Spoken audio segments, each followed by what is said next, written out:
Good morning, good evening, hello. Welcome to the Gemstone Goddess, where we get high on good vibes. Welcome back to the Gemstone Goddess. For those of you who are new, my name is Cody Harvey. I am your host, and I am excited to welcome you along for the journey as we explore all things magical, mystical, and mundane, whilst we get high on good vibes. The strain of today, joining us in joint form, is Hawaiian Punch, which is a sativa dominant bud. According to leafly.com, which is one of my favorite websites to use to learn more about marijuana, how to grow it, what it is, what I can expect from what I'm about to smoke. So, according to Leafly, the flavor that I can expect is something tropical, and the top effect is happiness. So, I have already smoked the joint. I still have a small piece left. Um, but I did also leave a review on Leafly, also just to, leave my input there, and also just to kind of figure out where I stand with this lovely piece of bud. And I gave it a 4 out of 5. It is definitely very helpful with my creativity. I've got a very nice, relaxed feeling as well.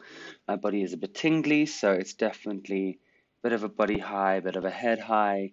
It's helping me with being creative and thinking on my feet and, helping with the podcast. So I would definitely suggest getting some Hawaiian Punch if it is legal in your area and it's legal for recreational and or medicinal use. Go get some. So I've got a piece of kunzite on my right lap and a round piece of lapis lazuli in my left lap, both touching skin because I feel the skin is the biggest organ of the body, and it's very conductive to electricity and energy and things like that. So having the crystals touch your skin, having the intention placed in the crystals for what they need to do, I do feel it does kind of enhance, feeling connected to the crystal and feeling connected to the energies that are coming in and going out. Also, to anyone else listening to the podcast, energy is on your way to not just those having a tough time. To those who are out and proud, I say cheers. I am very proud of you, and I hopefully, if you are listening to this in Pretoria, Gauteng, hopefully I'll be seeing you at Pride this weekend. And even those that aren't out, that are able to maybe just stop by for a hot minute, just experience what it is, even just for the walk. The walk starts at 1. Uh, Even if you can just, follow along with the car around the route, uh, that would be amazing, just a little something for yourself. Some history on why we celebrate Pride and what has led up to us celebrating Pride in October here in South Africa. So, in the early mornings of June 28, 1969, at the Stonewall Inn in the Greenwich Village neighborhood of Lower Manhattan, New York, a police raid started, and patrons of the bar and people on the streets of the neighborhood fought back when the police started becoming violent. It's so widely considered the watershed event that transformed the gay liberation movement and the 20th century fight for LGBTQ rights in the United States. Now, this main riot started a series of riots known as the Stonewall Riots, or the Stonewall Uprising, or the Stonewall Rebellion, or simply Stonewall, as Wikipedia likes to put it. Now, that was the main event that started everything in America. And what happened here in South Africa was on the 13th of October in 1990, the first lesbian and gay pride march was held in Joburg. It was the first pride march on the African continent and acted as both a gay pride event and an anti-apartheid march. The event was organized by the Gay and Lesbian Organization of the Witwatersrand, or GLOW, and attracted a crowd of about 800 people. Now, speakers at the event included, now please excuse my pronunciation, Beverly Ditsey, Simon Corley, and Justice Edwin Cameron. My apologies, my cat was hungry and had to quickly go feed her. And I also just won a giveaway. uh, so that is amazing. So yes, back to what we were talking about. So the purpose of the march that happened in 1990 was not only to demonstrate pride in gay or a lesbian identity, but also to provide a wider platform for voicing political concerns. Now, this march was part of a broader struggle to decriminalize homosexuality in South African law and also to end apartheid. Now, addressing the crowd, Simon said, "I am black and I am gay. I cannot separate the two parts of me into primary or secondary struggles. They will be all one struggle." Now, what I gather from that is he was not only proud of being a black man in South Africa under horrible conditions of what I've heard and read of, and what we were taught in history in school. But he was also a gay man in South Africa. And as far as I've read up now and as far as I've learned, being gay in South Africa in 1990 was not a legal thing, and that's why they had to do what they had to do. And him standing up and saying that it is all one struggle, and saying that the one struggle can't be more important than the other. Everything has to be considered equal within the struggles of freedom and the struggles of human rights. Because if we can't be free in every aspect of who we are as human, we aren't free at all. And I find that is something extremely, extremely important. And that is why, up to this day, we are continuing with the Pride marches every single year that we could. Thank you, COVID, for making it a bit difficult during 2020. But every single year that we had a march, and it has always been such an amazing experience of and feeling of community and love and just people coming together for a singular cause. Now, in today's marches, it isn't as political as I guess it was back in 1990 till, the time, up until I would say about 5 years ago.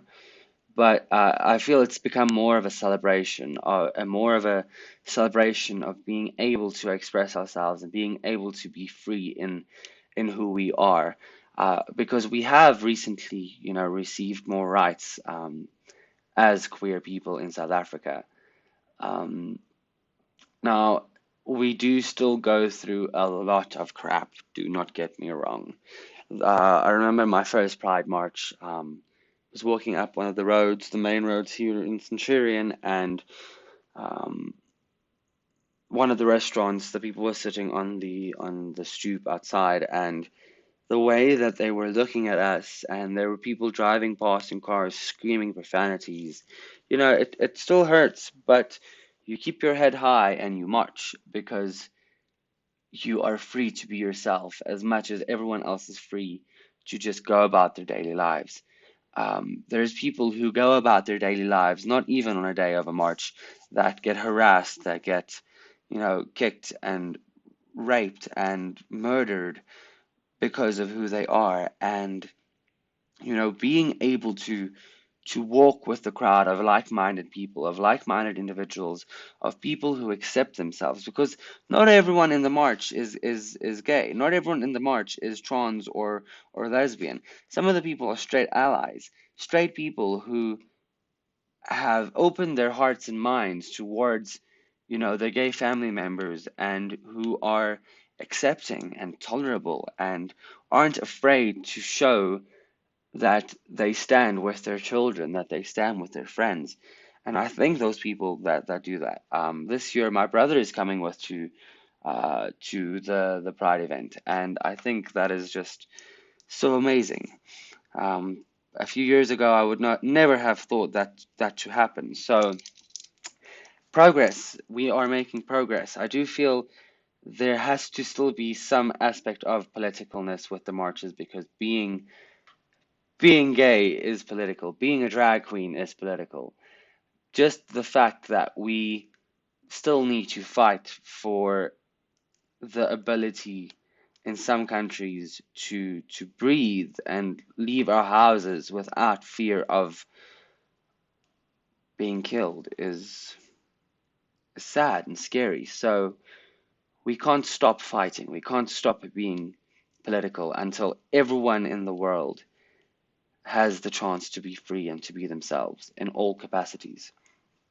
So for us now to transmigrate the feelings and emotions and lessons from the past into the future, we need to let go of some ideals and ideologies and morals and thoughts and things that were set up by people from the past. Some things we need to hold on to, some people we still need to look up to. For example, Mr. Simon Nkoli, who said that we need to look at all our struggles as one.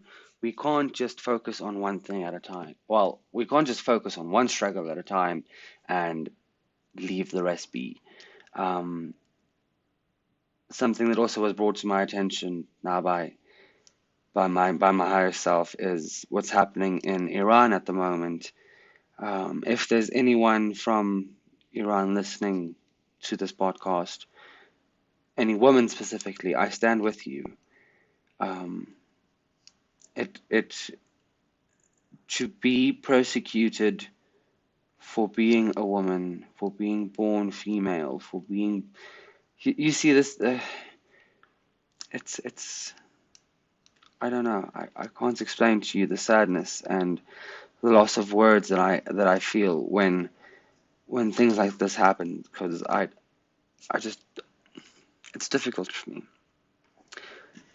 And all I can say is my heart goes out to each and everyone who's living in fear right now and who's unsure of what's going to happen next. There will be light after the storm. We just need to trust. And on that note, I feel that energy and energy healing is something that we can all benefit from, especially those of us who, I want to say, are still in the broom closet, as the metaphor now newly goes, or even those of us who are in the closet, those of us who, you know, are scared to show our true selves, or those of us who can't show our true selves, those of us who can't express who we are. There are subtle things we can do to, come to terms with it with ourselves. There are subtle things we can do. There are even major things we can do. But for today, something subtle that I want to give to everyone listening personally is some knowledge that I came upon whilst I was learning about the chakra system, whilst I was learning about the color vibration, color energy healing, also relating back to the LGBT.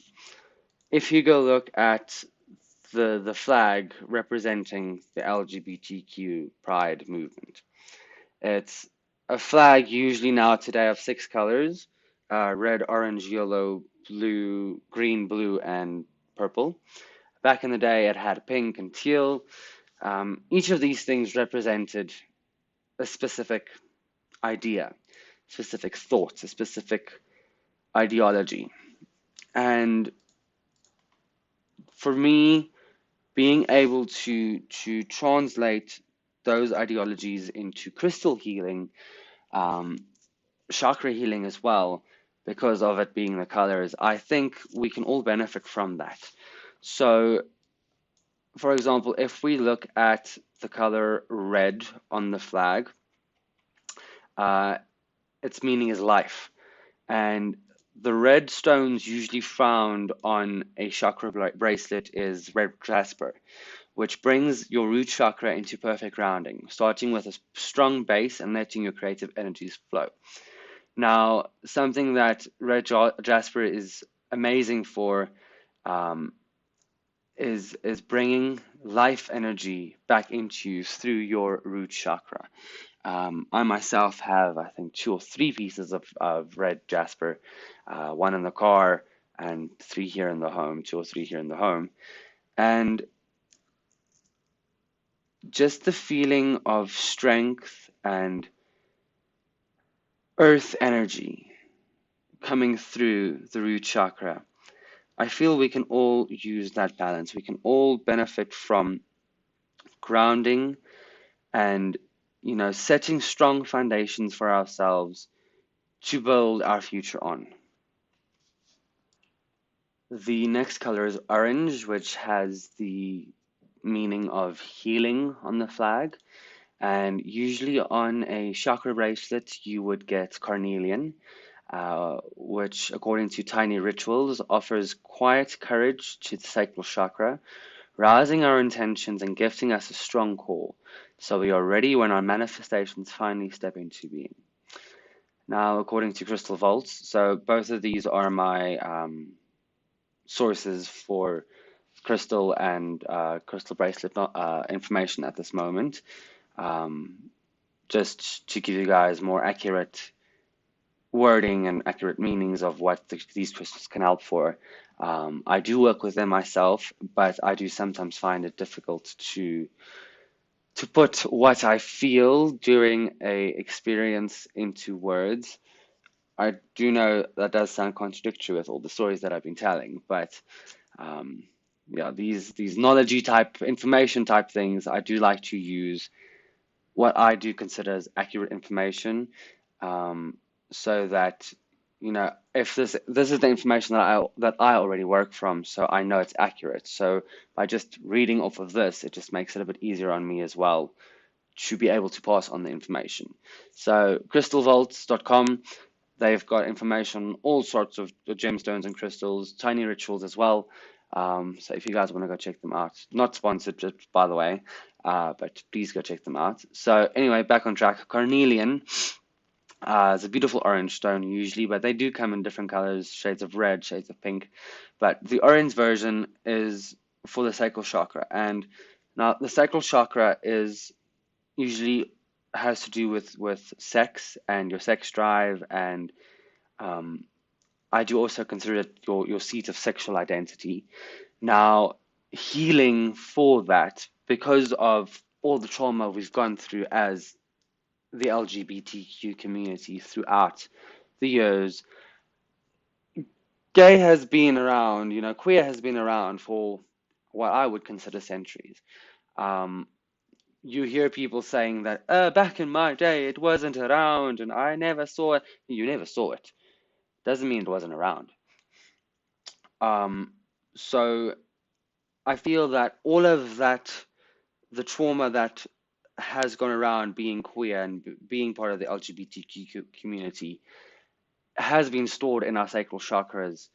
And, especially as when you identify with being gay or with being lesbian or with any of the other identities, you do sort of absorb those traumas, whether you're aware of it or not, because there's all these stigmas that go with being queer and things like that. So, as soon as you identify yourself and are comfortable with yourself, that trauma can latch to you. So we do need to heal and make sure that healing takes place in the sacral chakra.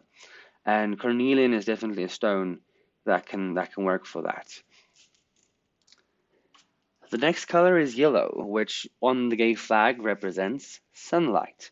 So there are a multitude of crystals and gemstones that can represent sunlight. But most of the times on a chakra bracelet, you would get either yellow rutilated quartz. Well, rutilated quartz is basically quartz with rutilite in it, which is essentially like little rods and flecks of golden colored needles. So it gives the quartz stone like this pretty yellow goldish color on the inside. And this stone is also associated with sunlight, and according to tiny rituals, it can be likened to sunlight on the skin. So what the yellow color and the yellow rutilated quartz is good for is for the solar plexus chakra. So it helps to wash away all fears and lends us the energy for higher levels of real self-control. Rather than restraining the self, the stone taps into our intuition and improves willpower. So what we need to, I feel, use the stone for would definitely be to bring light into our lives and, shine a light into the darkest areas of our lives. A lot of people in the LGBTQ plus community go through very dark spaces in their life because of the shit that they go through. And honestly, any yellow stone, any stone associated with the sun, any stone that you feel attracted to in the yellow spectrum, I would suggest looking at, as they can definitely help light your way out of your dark spaces. Definitely from my side, I would say go through your dark spaces. Don't try to get out of the void. Surrender to the void and sit in it. I know it sounds counterintuitive, but by actually going through the emotions and going through what you need to go through, you can learn what you need to learn and experience what you need to experience. So should you go through something similar, you're not going into it empty-handed or empty-minded. And by having the little piece of sunlight in your pocket, you're not going through it in the darkness. So definitely having the yellow in the chakra bracelets and having the yellow on the gay flag or the LGBT flag, at least, my apologies, is something to symbolize light in the darkest of times. Next up, we've got green, which on the LGBT flag symbolizes nature. Now, usually on a chakra bracelet, you would get green aventurine on the bracelet. Now, this glistens for the heart chakra. The golden green light shines upon prosperity, bringing with it a sense of purpose and play. It's a gem that strengthens friendship and invites close connections to bloom. Now, the heart chakra is our center of love, not only love for those around us, but also for ourselves. And as the wonderful RuPaul always says at the end of an episode, if you can't love yourself, how in the hell are you going to love somebody else? Now, that is something that I can definitely say has rung true more times in my life than I would care to count. And having a green crystal to assist you with accepting yourself and bringing in self-love, even rose quartz, pink crystals, green crystals, they're all great for self-love. Um, but especially with the green aventurine that, just brings in the abundance and the prosperity of self-love. It focuses in on that, and it's especially good for emotional calmness and well-being. Now, here's where things get a little interesting. Back in 1978, the first flag was designed by Gilbert Baker, and the flag that he created had 8 colors: hot pink, red, orange, yellow, green, turquoise, indigo, and violet. Now, as time went on, the flag changed a lot. You can go read up on Wikipedia about that. Most of this information seems rather accurate. I did go reference check it on a few places, so I do think that this is accurate information that you can go have a look at least with the colors of it.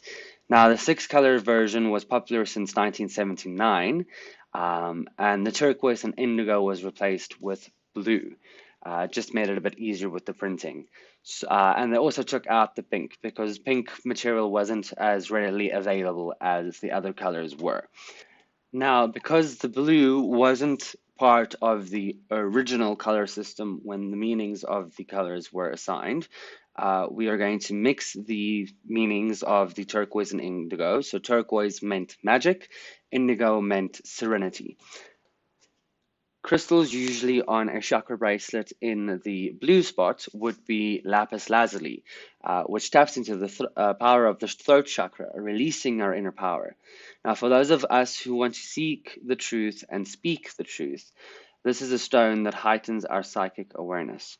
So the throat chakra is a chakra for speaking, for voicing, for manifesting our truths into this world. And as an LGBTQ plus person, we want to manifest a world where it is okay to be ourselves. That is why our activists have to be so vocal. That is why we need to be vocal and have our pride marches and do the things that we need to do to make sure that we're heard, to make sure that we're seen, to make sure that we are able to create the future that we want. So get yourself a lapis lazuli and your words will flow fluently. Now, the last color on the flag is violet or purple, which represents spirit.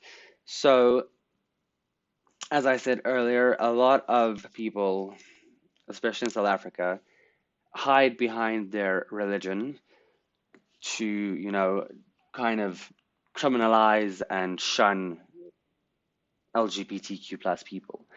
And having the word spirit on the flag, I feel is an indicator and kind of a call to remind everyone that we are all one, that we each are human with a spirit in us, with a soul in us, and we just want to express our soul purposes. We just want to live our true selves and to express ourselves in the way that we feel we need to express ourselves. And a stone that you usually find on a chakra bracelet that is purple is amethyst. Now, this stone, I cannot express to you how much I love a piece of amethyst. It was one of the first stones that I was introduced to, especially those big geodes with amethyst in. So pretty. Now, amethyst is for the third eye chakra and brings a boost of sweet serenity. When one is calm and balanced, you're able to dance across the different planes of existence, tapping into deep spirituality. Now, most people in the LGBTQ plus community are spiritual. Some of them are religious, do, practice religious beliefs, and I do feel those are the people in the LGBTQ plus community that are meant to break the stigmas in those religions. But most of us that I'm aware of, in my close vicinity, are spiritual. We have our own set of beliefs and our own set of rules that we follow. We do have our own we do follow the same ethics as everyone else. Do no harm, don't do something to others that you wouldn't want to have done to yourself. The basics. But by being spiritual, I don't really know exactly how to describe it. That would be a topic for another podcast. But having amethyst to tap into the spirituality of it all, to tap into the oneness of it all, to tap into the realization that we are all connected to the divine is just amazing. It has definitely helped me tap in to the spiritual world and to knowing that I'm not alone on this earth, not only in the sense of, the type of person I am, but my soul family is out there. There are people around me that I never thought I would meet. I always thought I would be lonely growing up. I never had any friends, and the friends that I had only came to me after I came out and after I accepted myself. And now today, as a drag queen, I've got an entire sisterhood of people that support me and stand behind me. So I'm really thankful for that. And, becoming spiritual, the witch community, the witchy community, the spiritual community as well. We do have our downfalls. There are some people who, are extremists and want things a certain way and believe things to be a certain way.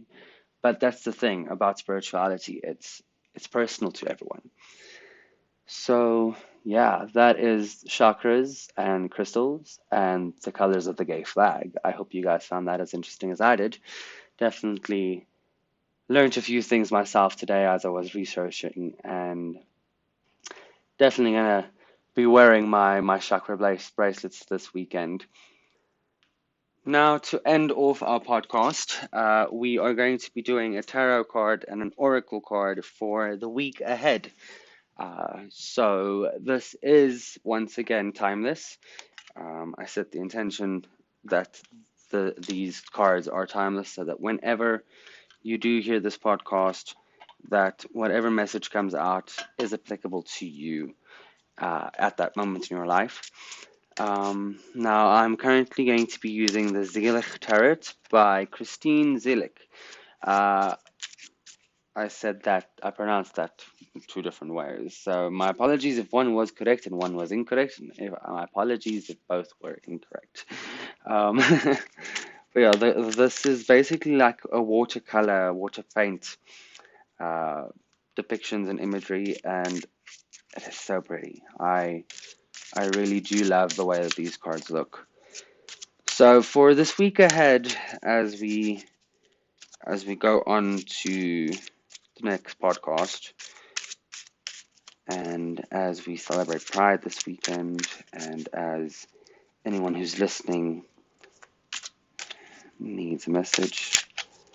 Oh, these cards just fell out. There's two, so let's see what's happening for this week ahead. One, two, and I'm gonna have a third one because why not? So basically, for early this week, coming up, middle next week, and end of next week, by the time the next podcast comes out, we have the Eight of Swords, the Hermit, and the Eight of Cups. So, the Eight of Swords here says interference on the card. So, I would just want to see what this actually means now, because this deck does have their own specific interpretations. So, the Eight of Swords interference, Jupiter and Gemini. Swallows flutter all around this overwhelmed woman. Two tangled blossoms grow from her skirt. She has trouble deciding which one to pick. This card is about recognizing details, but not getting so caught up with the trifles that you lose the big picture perspective. So as we start off this next week going in, do not get caught up in the details. Live life to the fullest. Like they say, stop and smell the roses. Definitely do that. But also remember to look up and admire the sunset. Remember that things might seem complicated and confusing, but if you take a second to breathe and just accept what's happening around you to happen, take a step back, notice that it's just another thing that's happening to you, another situation that you're being asked to look at yourself, to look at how you respond, to look at the situations around you, the situations you put yourself in. The next card is the Hermit, so for the middle of next week. So that would be, I would say, Sunday, Monday, if you're listening to this on a Wednesday. But in the middle of the week, we've got the Hermit, so going in, just being with yourself, listening to what your body needs is something that I've realized when the Hermit comes up I need to do. So the Hermit is also connected with the zodiac of Virgo, and as an esoteric symbol of this image is the Yod, the letter from which the entire Hebrew alphabet came forth. In the image on this card, the Hermit meditates as a yogi, unapproachable, floating above the material world, entirely independent. A flame blazes in his hand. His inner light is an indication of the godly spark that flickers hidden in all humans. Whoever finds it is enlightened. In a reading, the Hermit stands for wisdom and the seeing of the secret impulses coming from within. From them he derives his practical actions, but he can only come nearer to himself and receive heavenly impulses when he withdraws from community and worldly affairs. So, as we now go into the middle of the week, you might need to take a second for yourself.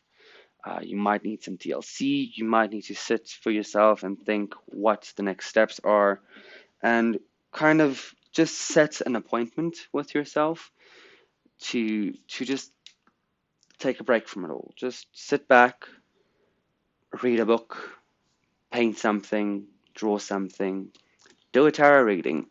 Just be with yourself for a moment so that you too can recharge for whatever lays ahead. So then the card that we have as for our end of the week is the Eight of Cups. And according to this pile, well, at least deck, it symbolizes indolence. So indolence, I just read up, is avoidance of activity or exertion, laziness. So we had the Hermit preceding it, and I feel this is a call to be careful, to not go in to your inner world and forget to do things, to stagnate. You need to be active whilst being with yourself. We need to remember that shadow work is an active thing. A lot of times we like to avoid what we need to do by playing games or watching series or, you know, watching YouTube videos the entire day long. And we need to be careful of that. Saturn in Pisces, an apparently soulless person stands in a stagnant swamp. He seems to be scourging himself with foul seaweed. Two fish are gasping for air, symbolizing emotional distress, lack of energy, indolence, and stagnation, caused by stubbornness and myopia. So don't be too strong in your ways. Don't be too stagnant in your ways. Make sure that you allow the river to flow.